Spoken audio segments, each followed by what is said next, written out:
Happy Thursday, everyone, and welcome back to our NoCodeOps Live Community Show. If this is your first time here, we are NoCodeOps, an international community for operations professionals who leverage the power of no-code and automation to become the best operators at their company.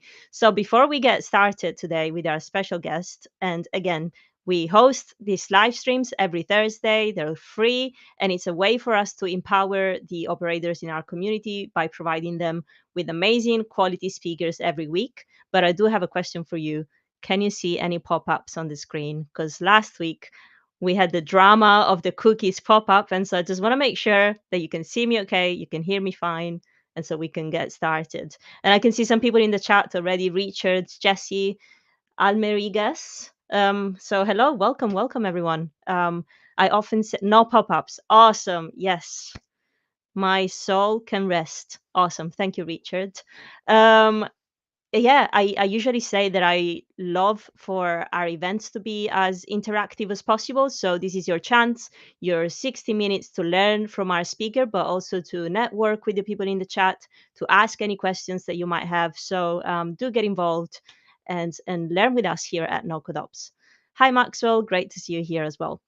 Without further ado, let me introduce you to our guest speaker today, Daniel Levis, co-founder at Soraia. So hello, Daniel. How are you? Hello, hi everyone. Can you hear me well? All good? Yeah, I can Okay. hear you. I can hear you. We just spent the first 5 minutes. That's why we were a couple minutes late trying to understand how I should be pronouncing Daniel's last name. Because Daniel, where are you from? And tell us a little bit Okay. about your background. Okay, great. Thanks, Claudia, and also like very nice introduction video. It was very cool. I Thank you. want to be in the photos. I'm not in the photos. I want to be in one of them. Okay, so hi everyone. I'm Daniel, and half Italian, like Claudia, and the other half is Spanish. But I live in France, so this is why my name it's depending on the country, it's pronounced differently. Like Daniel Levis in English, Daniel Levis in Italian, Daniel Levy en français. So yeah, like it depends really where. Nobody never knows where I'm from, basically. That's what you Okay, get with Europeans, everyone. So tend to speak multiple languages. Uh, exactly. but Daniel, it's great to have you here because obviously you're one of the pioneers of no code in Italy. As we were saying, we were just having a chat. It's not a topic that is very often discussed in our home country, and it's great to see all the work that you're doing. I know that you also have clients, international clients. And speaking of clients, I was really interested to look, your presentation that you submitted for your talk was really interesting because you're going to showcase a real project with a real client and how you implemented no code and AI to enhance their operations. And so should we get into that? Yes, sure. So okay, perfect. I'm already sharing, right? You Yeah. can see the first slide. Okay, yes. So regarding my background that you asked, Claudia, like I always worked in IT and digital consulting companies, and most of my careers I did it in Sofia Antipolis, which is a technology park in the south of France.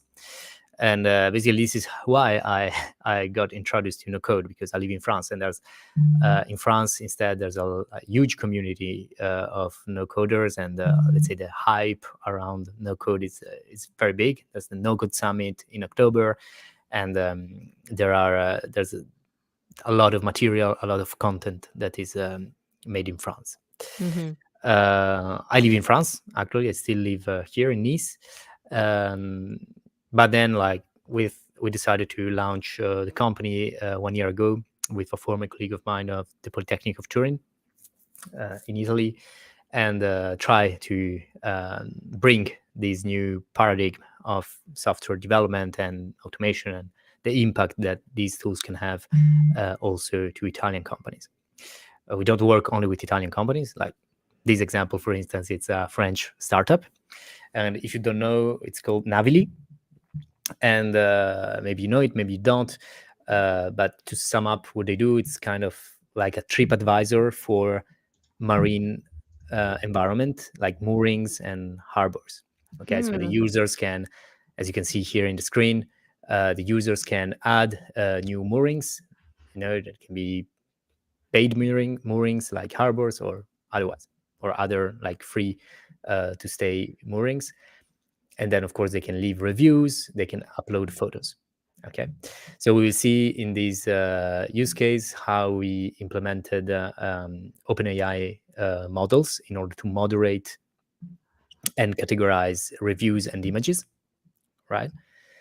Enrich also the spots like bays and harbors with some information that we got from satellite image analysis, also using GPT Vision module, and also leverage all the comments that are left by the users, summarizing them in different topics that can be useful for the community. Okay, because nobody really reads 200 comments, right? So with AI, Tell me about it. I'm yeah, a community manager, and that's my maybe you can help me, after this stream, maybe we can look at how to optimize our operations in maybe yes, that would in be TMX. great. So I don't know if you ever thought about it, but like now with AI, you can generate summarize, let's say, summarize comments about all the comments. So you have a summary of what the opinion of the users. So we'll see all of this. So just to give you an idea how the application looks like, I took some screenshots. So here you see, for instance, a harbor, and there's some information like, is electricity present? Is there clean water? Are there toilets available? You can you can refurnish like the boat, and then here, of course, you have all the comments. And as well for moorings, is there a beach? Is there a pontoon, like a mooring spot where you can attach your boat? And also, like, what type of seabed is present? Like, is it sandy? Is it rocky, etc.? So all information that if you're a sailor, you need to know. So how many people are sailors in our audience right now? No, I'm joking. Let's move ahead. maybe someone knew Maybe they're somebody. quite known. I mean, they're quite niche, of course, because the target, of course, is just people who sails and who is in the sea, but they're quite well known in the sailor community. Of course, and maybe we have some operators here who do like to sail as a hobby. I was speaking with Edward, the founder, 2 days ago, and he told me that right now they have around 400,000 active users in the application. Okay. I can see Maxwell in the chat. Hi, Maxwell. He says, I actually had this idea a few years ago and started working on it with some friends. Well, okay, great. So get in contact. Maybe there's some ideas that we didn't came out with.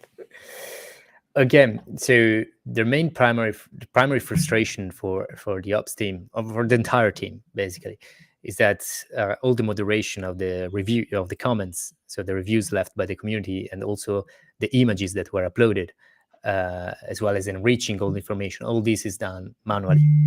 Okay, so imagine they have an average of 3,000 comments per week, okay, in high season, like in August, and they go one by one to ensure that, okay, there are no insults, that is appropriate, that brings value to the community, that it's not advertisement. These both for comments, text comments, and also images. And so we started thinking, okay, how we can leverage AI in order to automate this process, right? Which is not something that people love to do. And we leveraged NoCode. And why we did this? Because it allows us to rapidly set up the workflows to validate the flows of data and the prompts to reach the desired quality level. As we will see after, prompting and also like automation requires a lot of iterations. So NoCode allows us to iterate quicker based on the new requests and the results issued from each iteration. So maybe we didn't came out first, okay, let's see if we can get the seabed type. Okay, maybe it came after the second iteration. Okay, so we need to add this category. And building like a test environment on our table and make to perform all the API calls, all the workflows, all the prompting allows us to adapt quicker to these new requests. So Yeah, and I guess it's a lot more customizable as well. Like the fine tuning that you can do with the AI can really be customized and tailored onto your users' needs. So, yes, I mean, you can tailor everything also in pure code and directly in production environment, but the like this is much quicker. mhm, Like absolutely. it's much quicker to switch model, as we will see. Like, I mean, we can see it here. GPT 4.0 came out maybe 1 week ago, 10 days ago. Okay, we just had to change a drop down in make, Uh-huh. and we can test the new model, right? Amazing. Instead of like changing everything in lines and lines of code. So let's see how the workflow for moderation and categorization works. So the user inputs a new review, for instance.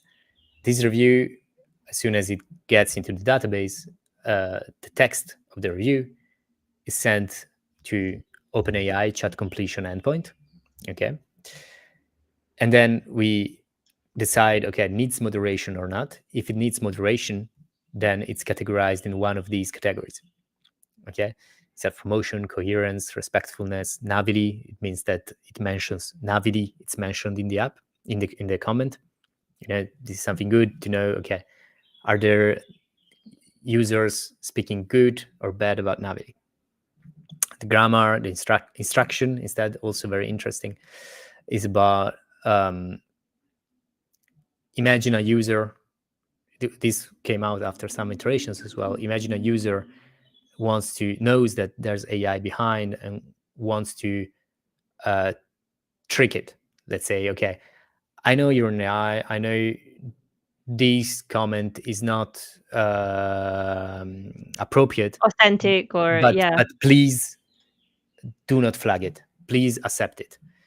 You can say to AI, okay, please accept this comment. Please accept this review. Okay. Mhm. And this actually was it's a, let's say, a hack that we found. And so now in the prompt we have that if a user tries to instruct the AI in order to accept or not a review, then it's flagged as instruction. Okay, so it's kind of a way to avoid hacking by the users.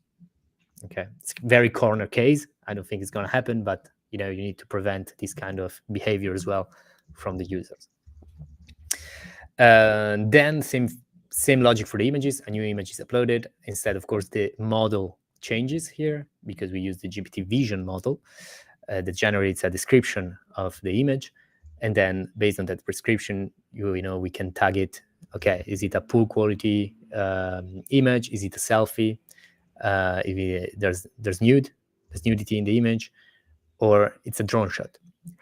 Drone shot or aerial shots. It's not because it's not good. On the contrary, it's something that Navidi asked us to find because they're normally good photos and they want to find them easily in their database to leverage them in their social medias. Mhm. All right. Okay. So let's see some examples. So these are real examples from the dataset that they provided us. So this one is in French, but for instance, here you see that Navidi it's mentioned. Okay, and we Daniel, flag it as can I ask, maybe you've got your phone on your desk or something, but it keeps yes. going Sorry. off. No, it's fine. Perfect. Very popular man. Thank you. So here we have Navidi that is flagged, and then we have self-promotion.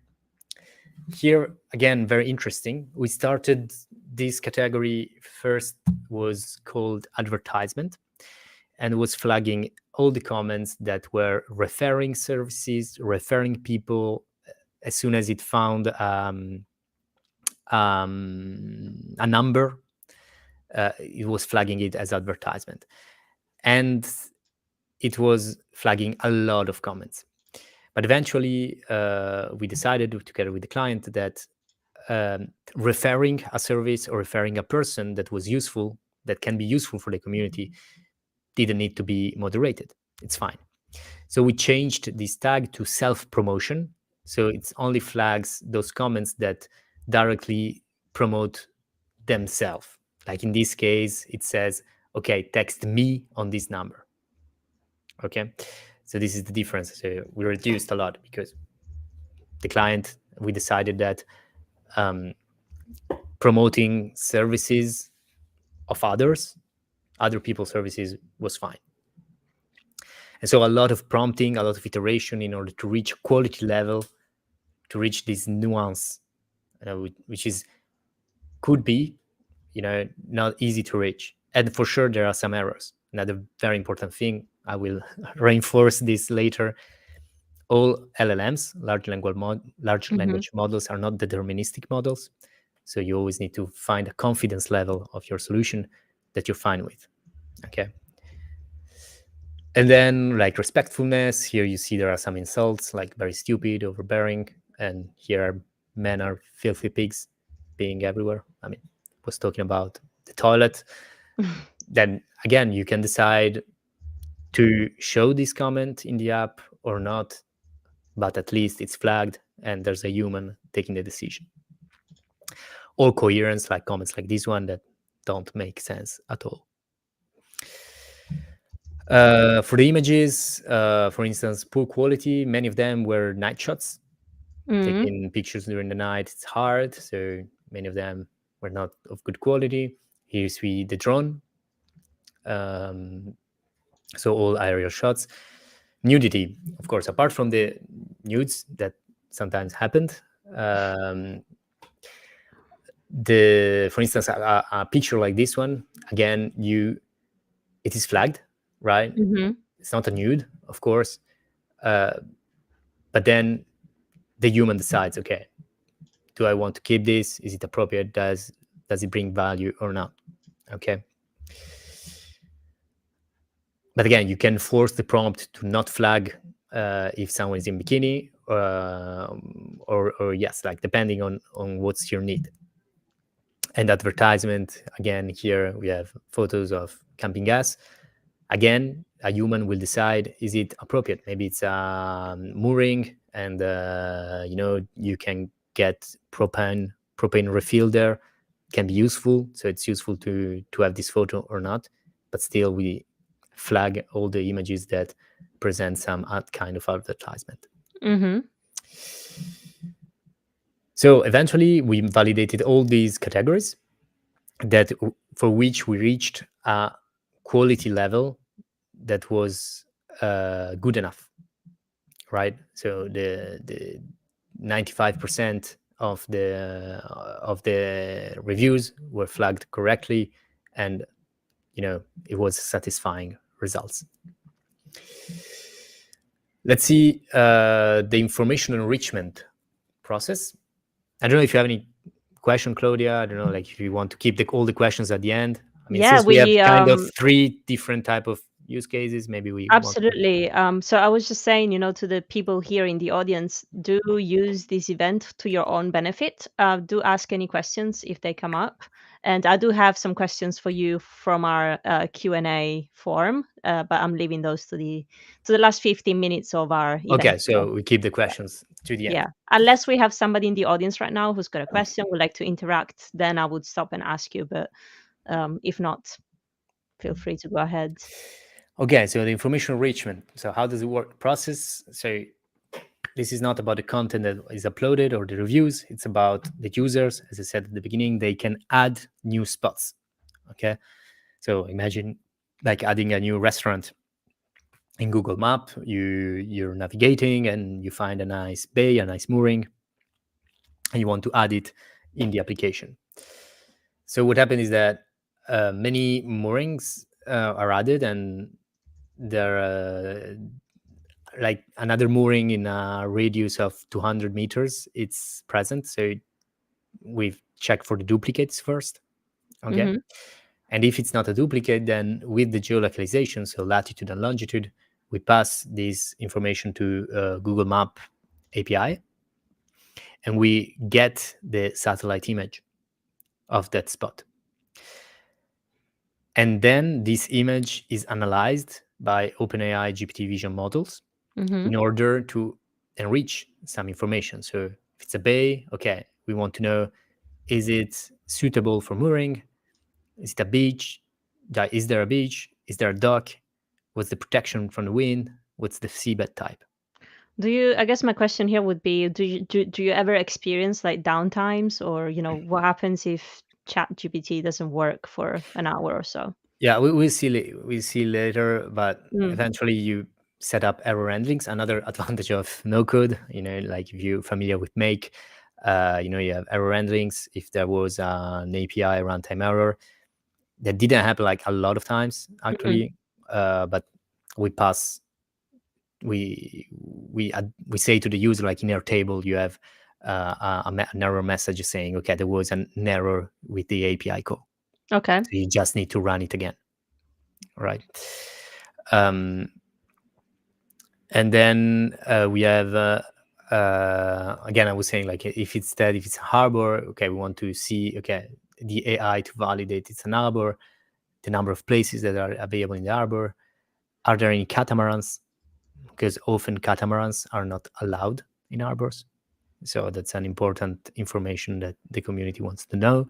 Mhm. And then, well, the website and the email, it's there, but actually we don't get it with GPT Vision, of course, but it's just Google Places API. So if it's a harbor, okay, if we validate it's a harbor, then we call Google Places API in order to get the website and the email and the number of the harbor. Okay, and imagine all this kind of information. It's done manually. Mhm. Yeah, that Okay, would take so you ages. need to go. You need to find based on the latitude and longitude. You need to go. You need to find the harbor. You need to find the website, etc. Is that how they used to do it? Did they used to do all this manually, or Yes, they didn't? Wow. Okay. yes, yes. And another thing, like why we need to validate if it's an anchorage, like if it's a suitable mooring spot or a harbor, because many actually, like when he told me this, the founder, then I realized it myself as well in the real data set. I mean, many places that are added are maybe in the middle of the sea or in Mm. the middle of the land. Okay, it's not a mooring spot. So, with the satellite image, okay, the satellite image, there's only sea, there's only water. Okay, that's not good. As well, if there's only land, okay, that's not good as well. Okay, you need to have a coast, see the coast and the water, at least. Mhm. Lots of conditions there. Exactly. So, of course, these are the first categories that we tried. And let's see some examples here. You see, as I said, like this one, okay, says, okay, this is not a mooring spot. Okay, maybe there's the coast here, but we don't see it, so we don't want this to be validated as a mooring spot. Okay, then we have this one. The AI is perfectly capable of saying, okay, this is a harbor, there's a dock, okay, there are a few boats, etc. Mhm. And as well for this anchorage, okay, it says, okay, it seems suitable for the anchorage, and there's a beach. You see some markers Yeah. here indicating north, east, south, and west. We use them to guide the AI for the wind protection. Okay.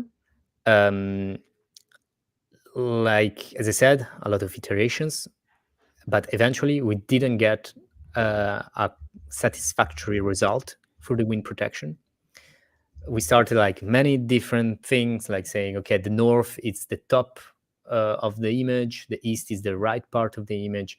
We discovered, and good to know also for you guys, sometimes the model turns the images. Oh, I So didn't know that. if you just say the north is in the top, maybe the image turns, and then it considers the north that is the east, basically. Yeah. So a lot of mistakes. We improved this by using the markers. So with the markers, we just say, okay, the north is where the red marker is. So Mm. even if the image turns, the red marker turns with the image. Okay, so we improved a lot on the quality with this, but still we didn't get to satisfactory results, right? Like, let's say 70% of the wind protection was correct, but having 30% that is not correct is not good enough to implement this solution. Same thing for the seabed type. It's good to understand if it's rocky or beach, but in their application they also have mud and algae, and distinguishing even a human, like, is this algae or rock? Or a rock, yeah. I don't really know. So what we say is that if a human cannot really understand that, it's very hard that AI can do that, So I can say that here there's sand, but yeah, it's saying, okay, is this algae or rock, or And where also is there are mud? some area that are closed off for, the preservation of, um, I think it's a natural reserve or something Yeah, like the that. So Posidonia, it's called. Yeah. yeah, okay. So are those included into this map, or does No, I the mean, AI know?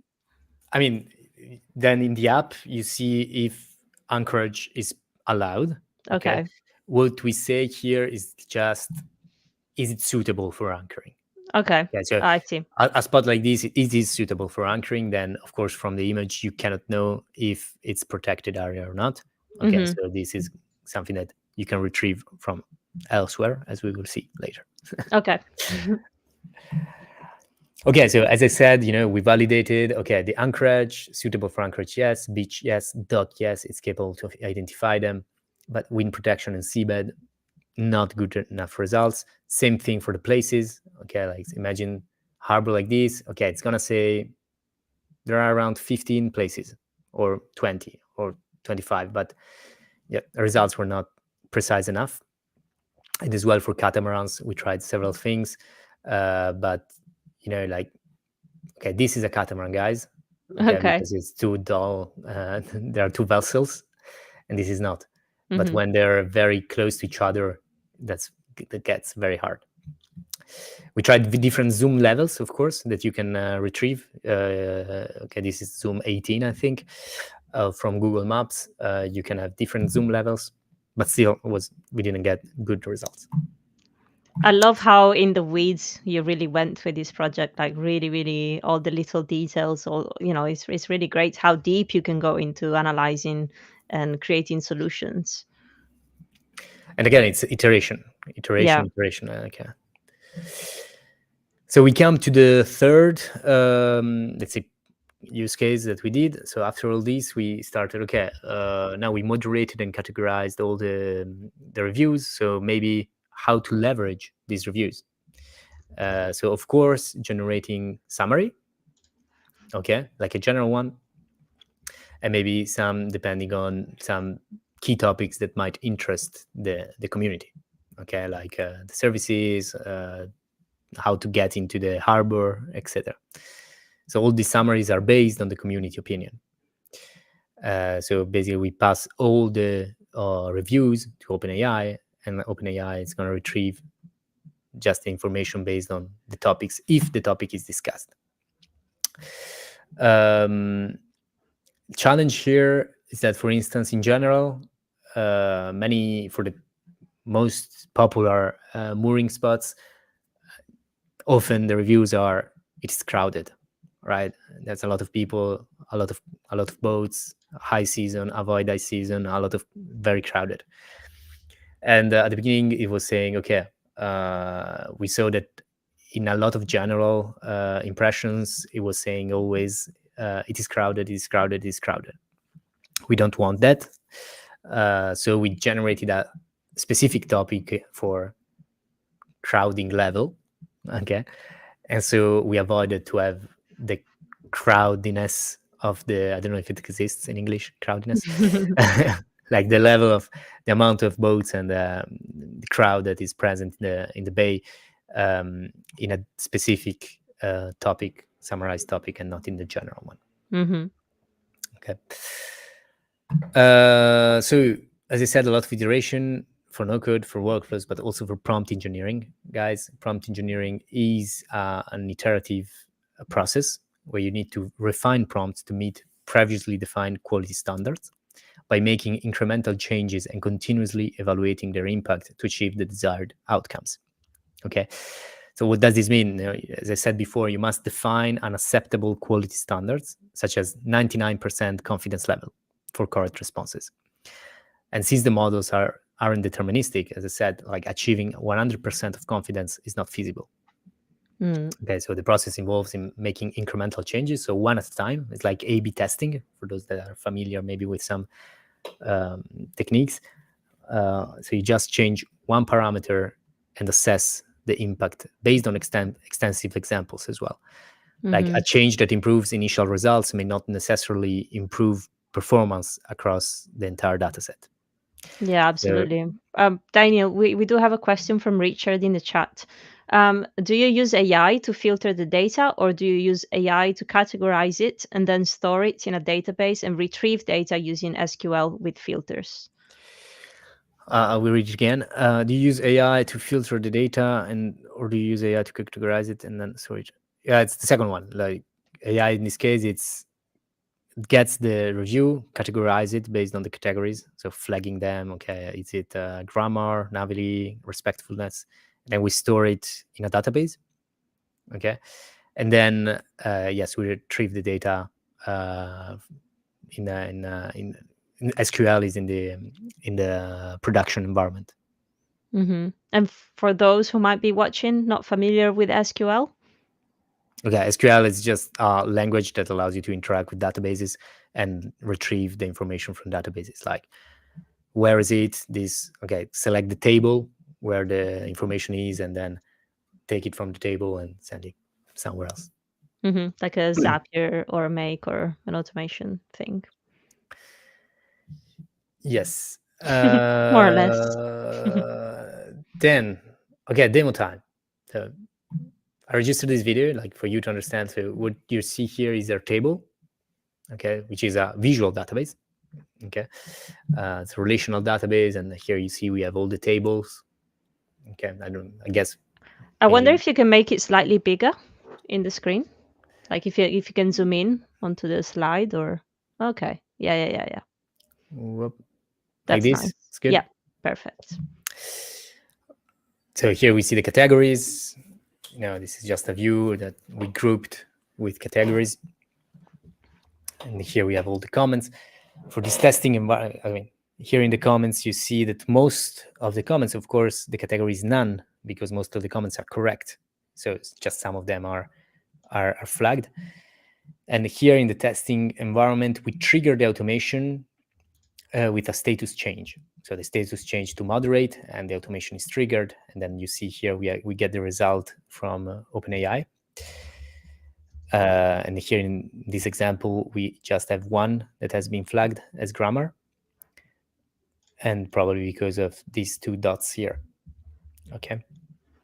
So, of course, in the production environment, the automation is not triggered in a status change, but it is triggered when a new record comes in. So when a new comment is added by the community. So we see now for the media, so for the photos, here again, we have the categories. That's the ones that you saw before. So same process. Here we have the media. It's just a URL. And again, you see that most of the images are fine. So again, we reduced a lot, like what needs to be checked. And again, you trigger the automation manually. And yes, here in this example, I found a lot of drone shots. Okay. And as you see here, we have the drone shot that. Okay. So here, well, anyway, there's another one. Of course, this maybe it's not a drone, guys. Maybe it's just on the top of the hill next to the bay, but it's still aerial shot. It's basically a shot taken from the top. Okay, we just called it drone. Okay, this is probably a drone. Yeah, most okay, likely. but in general, it takes all the photos that are taken from aerial position. They're nice pictures as well. This is why they want to flag them, because most of them are nice and they want to use them in the social media. In the social pages. media. Exactly. We do have a question from Jesse. Hi, Jesse.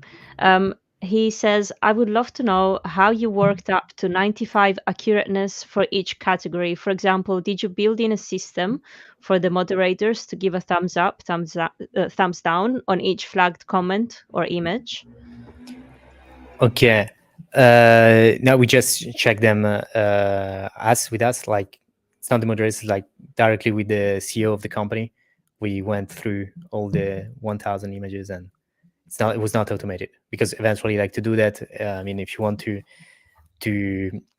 decide if the answer of the AI is good or bad, you cannot use an AI to decide if the AI did it good. So the first part, that was mainly the most painful part of the process, like checking the results, like the automation process, because eventually you need to go image by image and review by review to understand if the moderation was correct. And he also has a follow-up question here, which was, how did you then train the model to learn from that? So those conversations that you were having one-to-one with the CEO, how did you then train the model to learn from We those? didn't train the model, guys. It's just prompt engineering. Okay, Mm. we use the models exactly like they are. We, you know, if you're familiar with OpenAI, you can fine tune the models. Okay, but it's costly, and even OpenAI suggests, okay, try to get to the best. Before fine tuning a model, you need to get the best results that you can with the prompting. Then training them on the images, etc., could be a solution to reach a higher quality level. But is it necessary? And the answer for the moment is no. Hmm. So it could be a possibility, though. Brilliant. Thank you. Okay, then here we see instead the enrichment. Okay, so here we see, as I said, latitude and longitude that are added when a new spot comes in. If we click on moderate again here, as you see, we retrieve the image from Google Maps. And as I said before, you know, this is not a corner case. Like, many images are not base. Okay, so it was just land, and here we have the description of the image that does not depict a marine or harbor environment. Okay, and this is why his harbor is false, because it is actually not a harbor, and this is why we don't have the Google Places enrichment after that. Instead, in this second example, here we see that it is a mooring spot and a harbor. So it describes the image, it flags it as, yes, it's a harbor, and then we have the enrichment, like with the website of the harbor and the number and the name. Same things for moorings. As I said, like, first thing we do is to check for duplicates. Okay, didn't spend a lot of time here because there's no AI there. It's just radius and working with latitude and longitude. Hmm. But here we see, we have, is it an anchorage? Is the beach present? Is there a dock? Here we see, okay, there's a beach. It looks like a mooring spot. We also see that there are 2 boats moored there. So if there are boats in the image, probably it means that you can moor there. So yes, we can say it's an anchorage. There's the beach. Then the wind protection, as you can see, it correctly says that north, northwest, and west, which is correct, but south and southwest is not good. And Cabañas was the first name on Google that found. So we suggest a name for the mooring as well, because sometimes maybe the users, they just add the mooring and they just say, they don't put a correct name or a appropriate name for the mooring. So this is why we ask Google, based on the location, to suggest a name. Okay. And so the user can input whatever name and then it gets modified. Yes, I can call it Daniel's Beach, Yeah. the spot, but maybe it's not It's not appropriate. appropriate.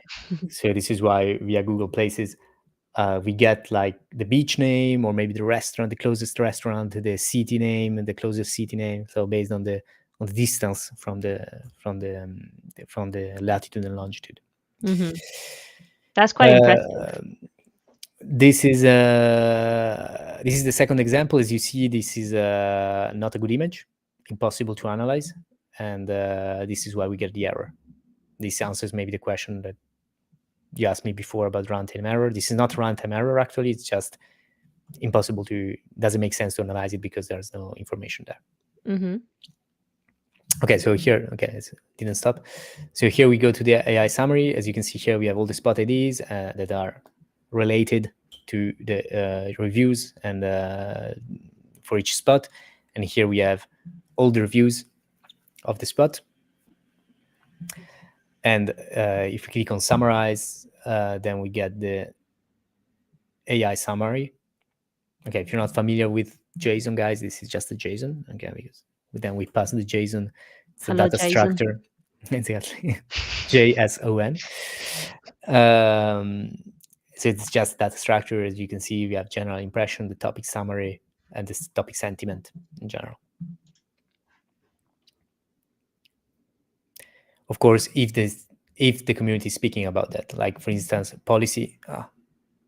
I went. Wait. I was saying. Yes. Here, you see, for instance, policy compliance. There's no information about it in the reviews, and so there's NA, basically not applicable. Okay, great.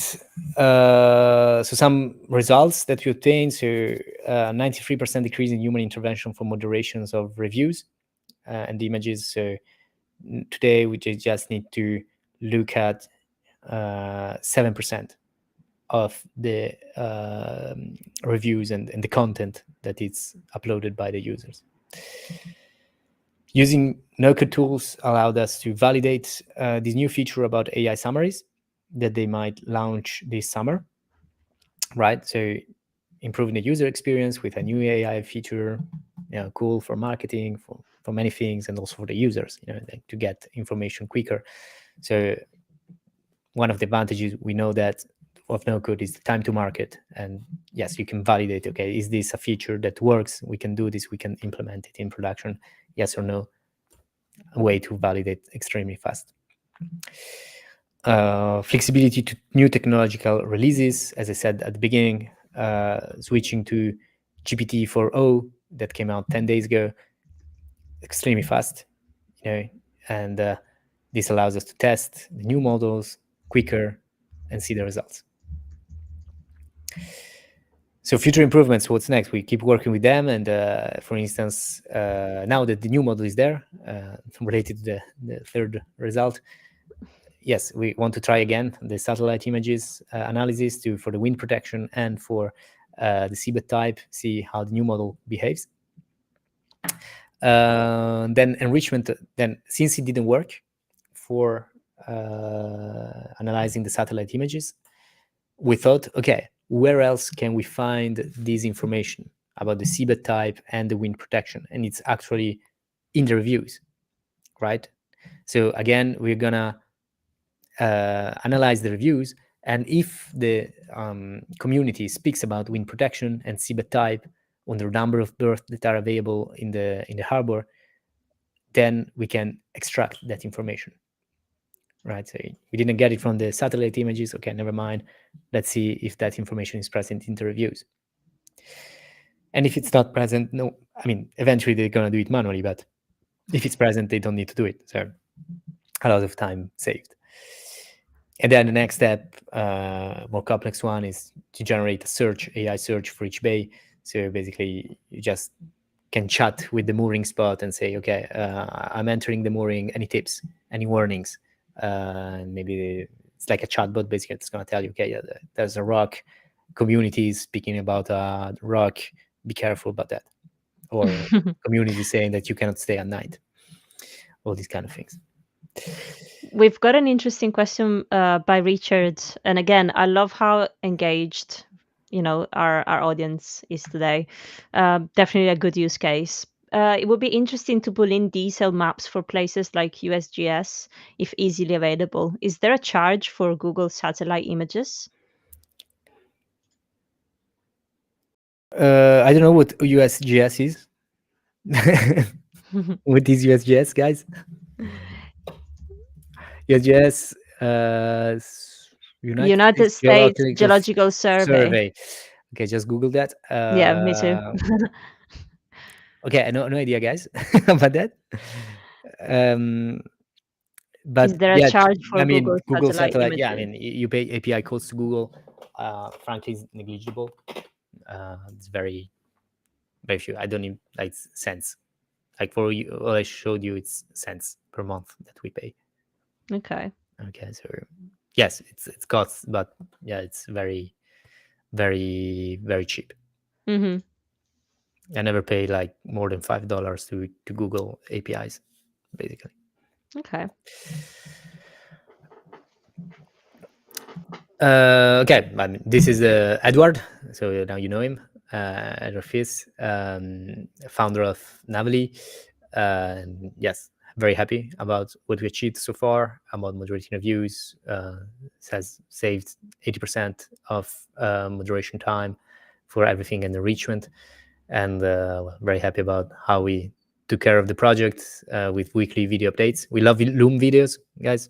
Very good. Asynchronous communication allows to save a lot of time as well, avoiding meetings. So we update him every week with Loom videos, showing the progress of the results. And then he can comment it. We have a Notion page where he has all the updates. Actually, I'm pretty proud of that, how we do it. So we show you guys. That's a happy customer face right there. Somebody who's saving a lot of time, a lot of money. Absolutely. And Daniel, I know that you work relentlessly, finding interesting use cases, more clients. I know that you followed our launch of the NoCodeOps Academy on Friday, but I also wanted to ask you because I know what you've been working on. How can we get to learn more from you? Or say, for example, you're doing an amazing job trying to expand the no code word, bring the no code word into, for example, to Italy. What can we do to learn more from you? Yes.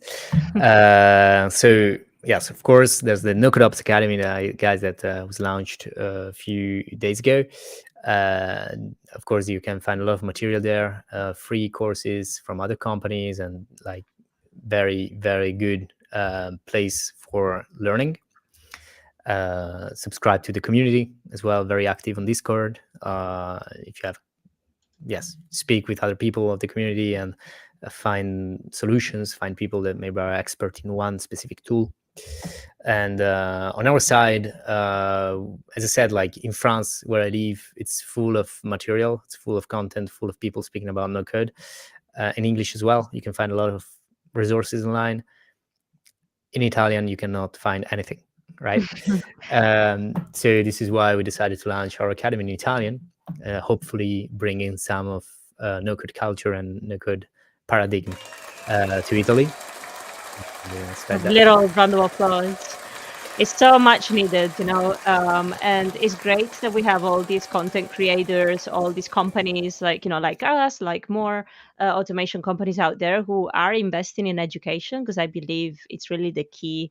And we often talk about this, in our community, and especially here on our live streams, we say how important and how necessary it is now for regular, I call them like regular employees, but for anyone working for a company, or just like even consultants, freelancers, but to really be equipped with the power of no code and automation. There's so many new opportunities out there, and the ground is very fertile.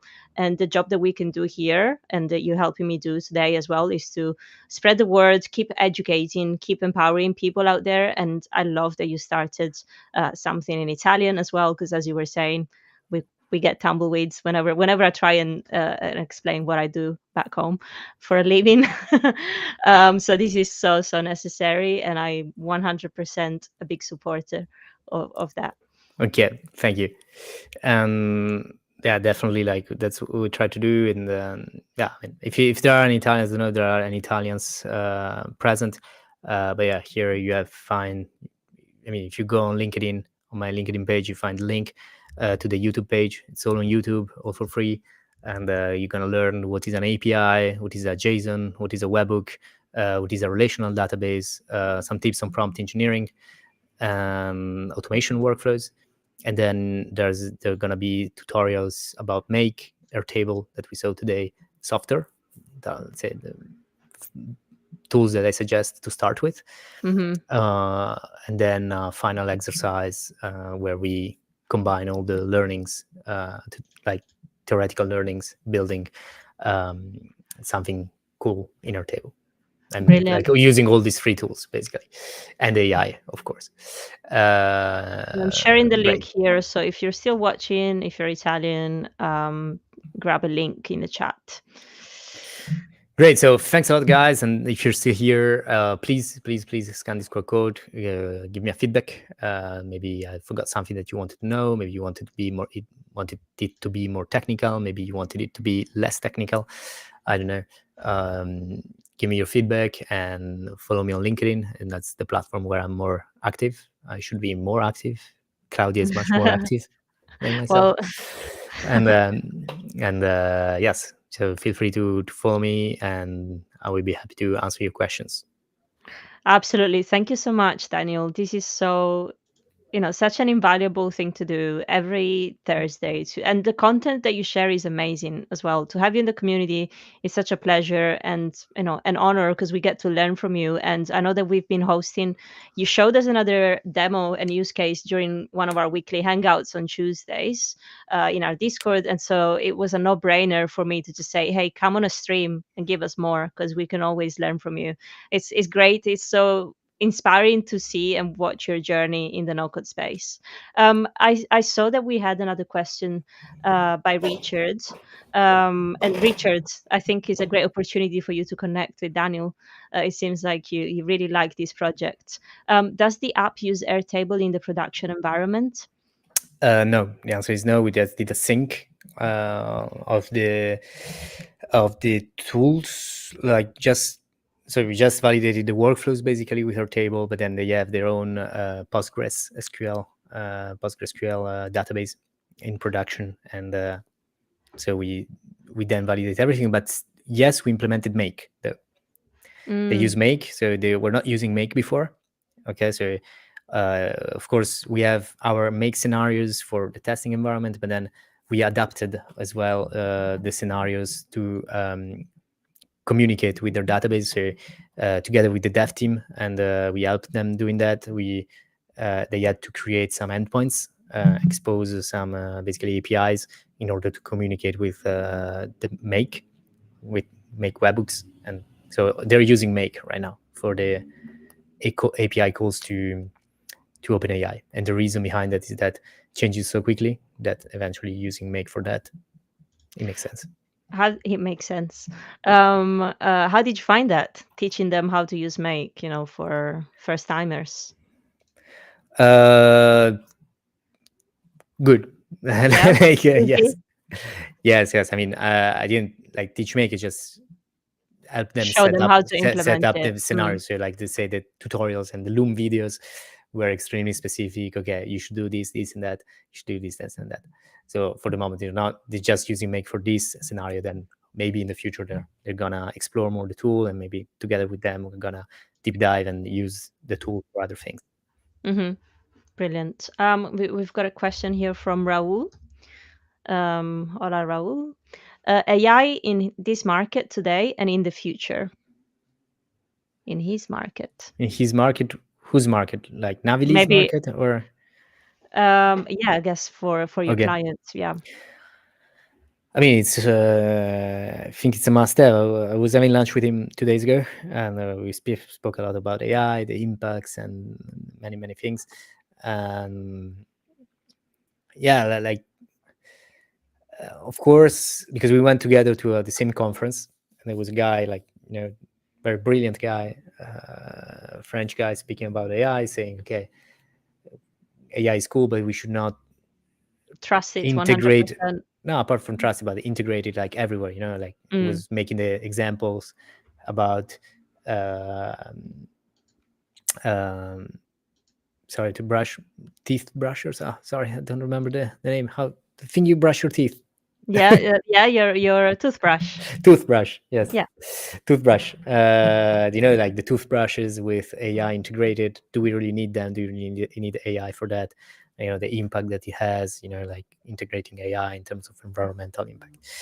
But yeah, like it's a run. It's a sprint. All the companies want to say they use AI, and Navili as well. He wants to go out this summer saying we have an AI feature, because that's what people is expecting now. So doesn't really depend on the industry you're in, I think.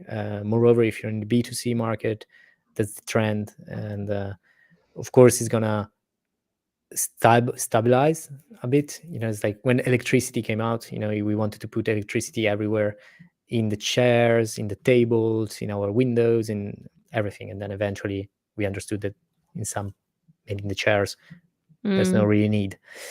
So I think it's going to stabilize, but now there's a lot of rush to find the best use cases and the most profitable ones. Yeah, there's a lot of investment, obviously, in the AI space right now. I guess my question for your particular use case would be: have you considered risks of,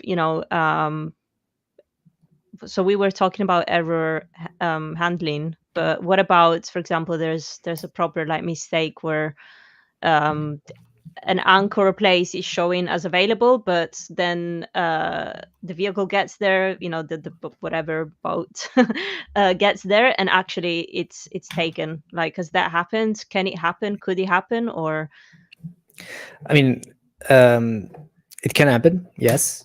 Then the community, like in their specific case, it's the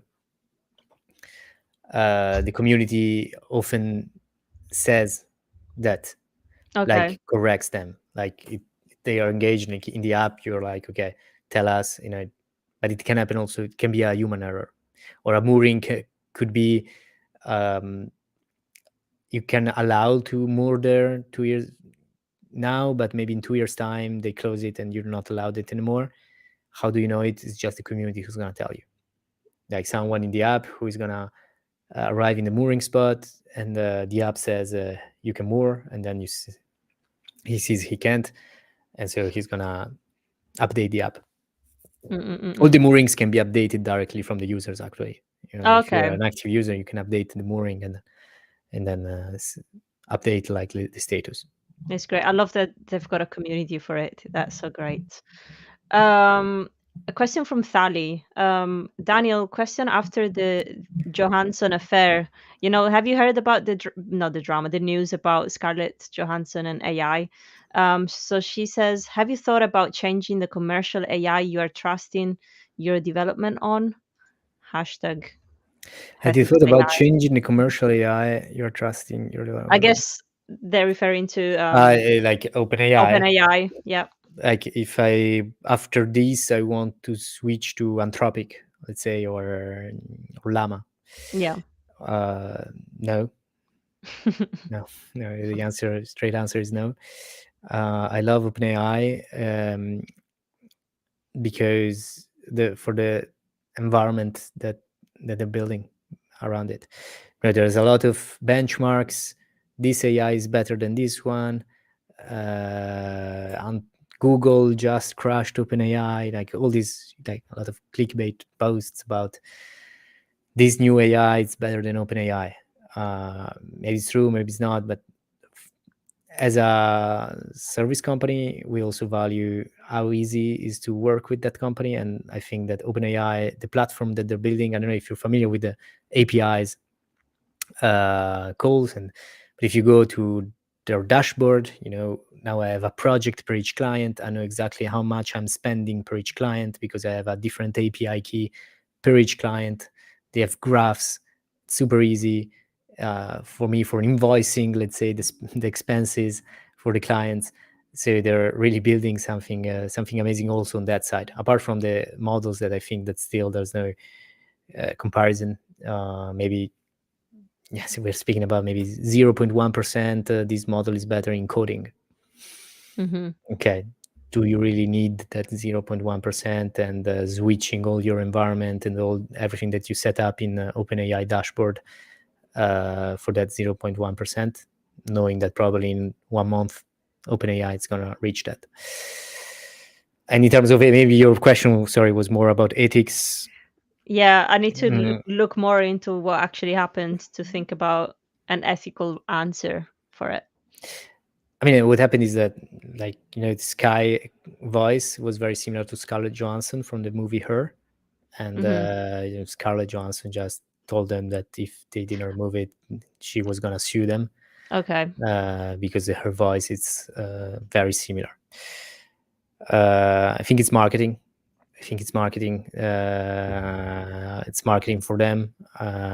They wanted to do this, yes, like to generate provoking hype. people. Mm. The more you speak about it, and basically it's like they also did. They're very good also in marketing. OpenAI. I remember when they did a communication like exactly about voice cloning. They released a communication saying our voice cloning model, it's so cool that we're not going to release it before the US elections because people are going to go crazy. Okay, so basically they're telling you we are so good that That we our model can, is so good, yeah. but we are so good as well that we're not going to release it. But eventually they're going to release it. So this is just generates a hype saying, okay, we're the best. Yeah, we got something really special that we're about to release, but we won't release it. But the fact that we're talking about it is a release. So Exactly. So for me, it's very, very, fair very, enough. very marketing. All right. I know that we're at time. This was really, really great. Maybe you can connect with. There's one extra question here. As a French company, why aren't you working with Mistral AI? Maybe do you want to release your answer Same. now, or you I want to mean, release it on the next episode?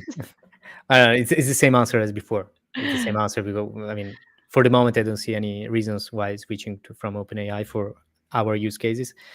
And yes, the fact that they're French, yes, good for them. Good. We are a French company, it's true.